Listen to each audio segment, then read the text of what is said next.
Okay, I'm live on my Fit and Mother page, so hopefully I'm just going to move this. Yay, I'm live across both pages.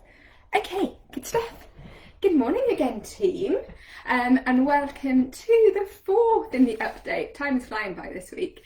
The fourth in the updates of our postnatal recovery series. So I'm live across my Buggy Fit Newbury and Hungerford page, hi, and across my Fit Above page as well. So if you are watching live, as always, please just give me a thumbs up, drop me a comment, add in any questions. I've got it across two different devices this today, so I can see your comments coming up on both because I couldn't do that yesterday. So today we are going to be talking about two different topics, C-section scars and healing and what you can do to aid the recovery in relation to your caesarean section scar is number one, and then number two is posture, in particular mum posture, because that is something that we all suffer from. So let me start first of all with talking a little bit more about C-section scars. So we've talked a lot over the past few days about healing and recovery and what you can do to aid that process and speed that process along a little bit. And obviously your recovery period is going to depend and is going to alter depending on what kind of delivery you had. Now, I mentioned this on, I think, day one. C-sections are such a commonplace operation and a commonplace procedure that they're somewhat downplayed in terms of their severity and their recovery period. That's not to say that they aren't major surgery, because they are major surgery, and if you've had a C-section you will know that. Now, we talked a little bit on Monday about the time period before we can start to returning to exercise, and I mentioned about your GP sign off. So if you've had a vaginal delivery, that's going to be around 6 weeks. If you had a C-section, it's normally anywhere between 10 and 12 weeks. So already you can see the difference there in terms of the recovery period. That's not to say, again, that there's things that you can't do to aid, to speed up that healing process in between times. Now, if you've had a C-section, you shouldn't be lifting, which is really hard if you've already got a toddler in the house. Shouldn't be driving. There's a whole load of things that it will give you. Don't do this, don't do that, don't do the other. But what are some of the things that you can do? Okay, that's what we want to focus on. What positive things can you do? And the biggest comment I get from mums who have gone through the C-section process is in relation to their scar and the area and what's sometimes called like the mum pooch or the shelf, all of which are really negative terminology. But it's the difference between where the skin has been pulled tight and it's had that trauma and it's got that scar, and the rest of your body. Now, one of the biggest things that I think doesn't get mentioned enough, hello, thanks for waving at me, is how massage can help, okay? And it can help significantly, and it's something that you can do yourself, as well as going to see a professional. It's something that you can do as soon as that scar has started to heal. So as soon as the actual wound has healed, you can start the massage process. I'm going to link, as always I do with these things, a couple of resources. There's a couple of really amazing ladies in the area, a lady called Jo and a lady called Helen, who are both bodywork specialists. Now, obviously at the moment they're not operating, you're not able to kind of do any hands-on work at the moment, but they are both miracle workers in terms of helping improve not just the appearance of C-section scars, but also the feel, okay, and the elasticity. Because what will happen is that it's not just that superficial scar.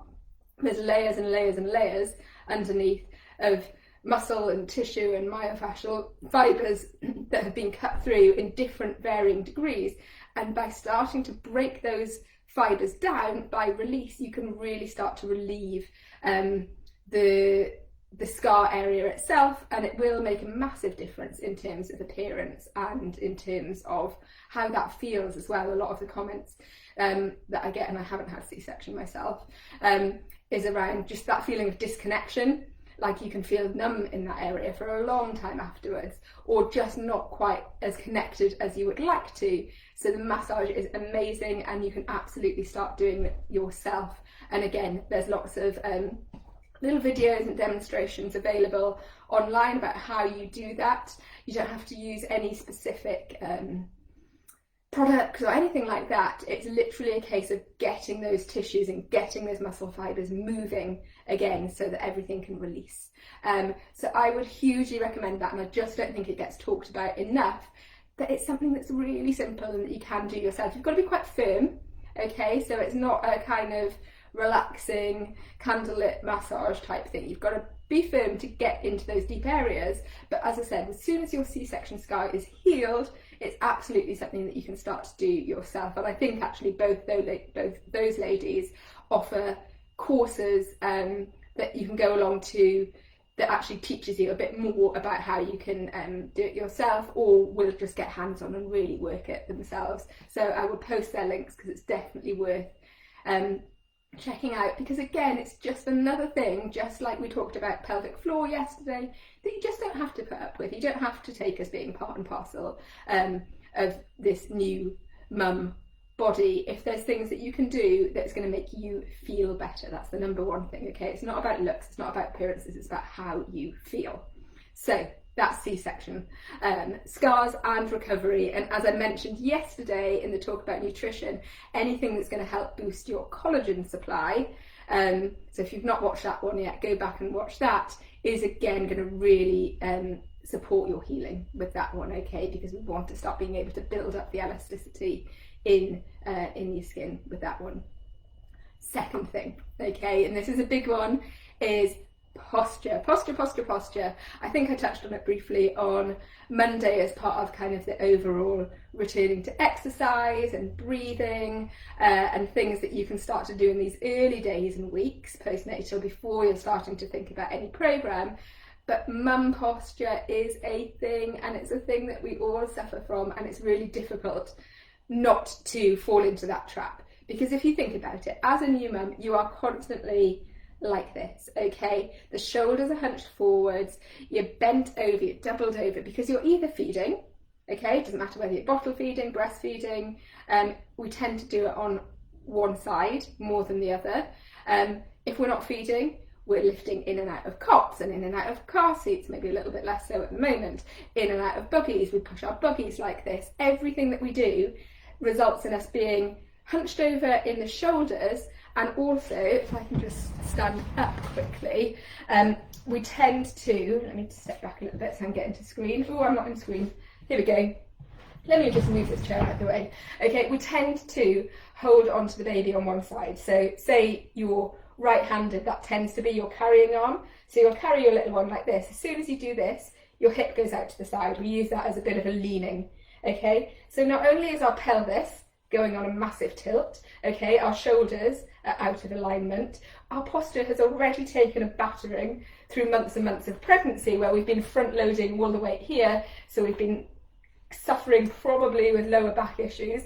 And as soon as we do this, it's a natural stance that you will see so many people doing, okay, and it's really hard to get out of the habit because you need that free hand, okay, to operate the rest of your life.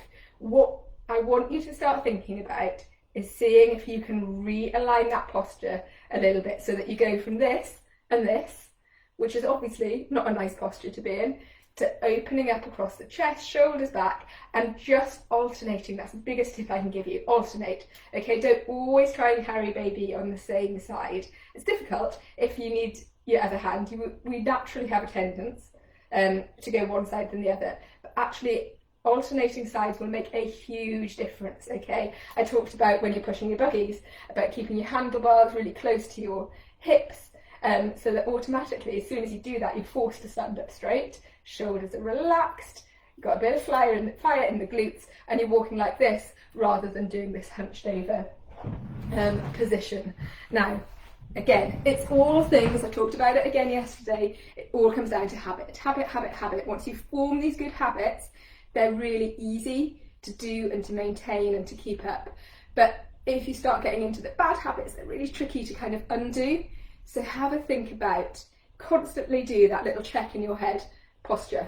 Okay, as soon as you start saying it, even say it out loud, it doesn't matter.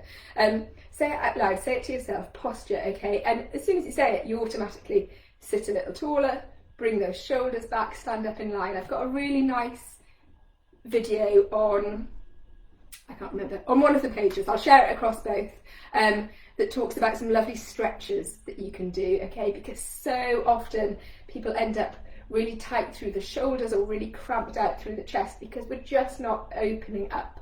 So I've got a lovely video that I'll share again in the comments that shows just some really lovely releases that you can do to open this area up.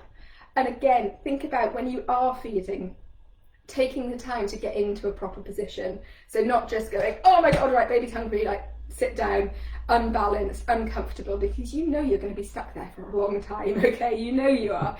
So just take 30 seconds to get yourself comfortable first, get your props, get your pillows or whatever it is, so that you don't constantly end up in this stooped over position, because it's horrible and it hurts and it's just not nice.